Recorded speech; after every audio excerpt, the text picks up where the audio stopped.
एक साया दबे पांव किसी के पीछे चला आ रहा था। उसके हाथ में एक मोटा लोहे का रॉड था। उसने अचानक पीछे से वार किया और सामने वाला जमीन पर ढेर हो गया। सुबह होते ही खबर फैली कि मरने वाला कोई और नहीं बल्कि एक प्रोफेसर था। सिर के पीछे हुए वार से ही उसकी जान गई थी। सीआईडी ने जांच शुरू की और सबसे पहले शक प्रोफेसर के यहाँ काम करने वालों पर गया।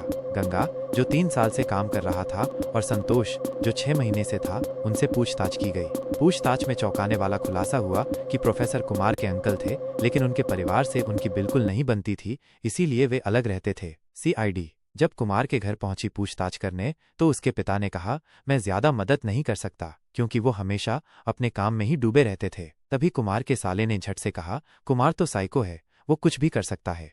सीआईडी फौरन कुमार के पास गई, जिसने साफ इनकार करते हुए कहा, मैं कोई साइको नहीं हूं। दूसरा वार उसी रात एक महिला टेम्पो से उतरकर अपने घर जा रही थी कि उसे लगा कोई उसका पीछा कर रहा है।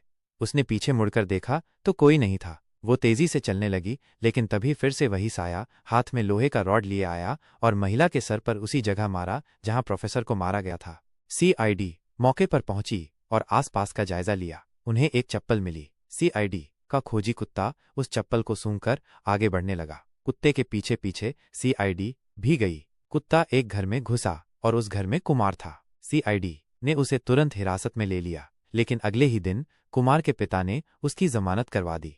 तीसरा शिकार अगली रात सीआईडी वाले उसी मोहल्ले में छिपकर निगरानी कर रहे थे कि आखिर रात में ये खून कौन कर रहा है।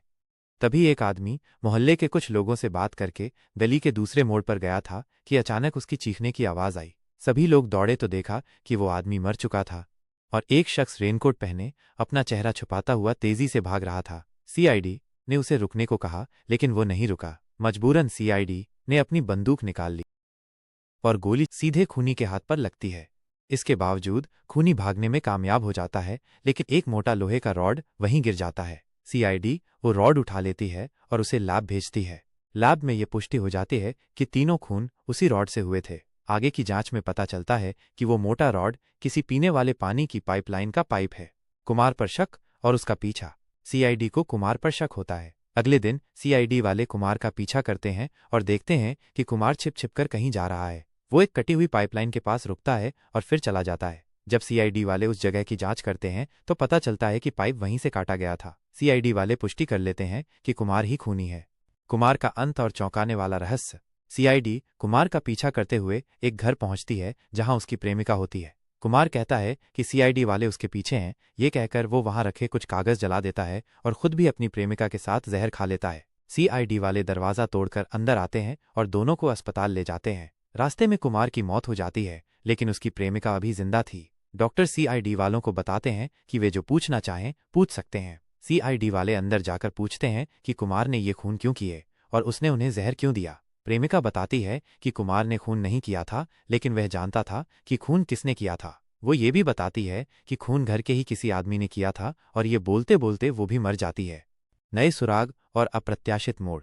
सीआईडी वाले फिर से उसी कमरे में जाते हैं जहां कुमार ने जहर खाया था। वहां उन्हें एक जला हुआ कागज मिलता है जिस पर लिखा था, खूनी को मिर्गी का दौरा पड़ता है। वे कुमार के घर जाते हैं जहां कुमार का शोक हो रहा था। कुमार की पत्नी सीआईडी वालों को बहुत भला बुरा कहती है।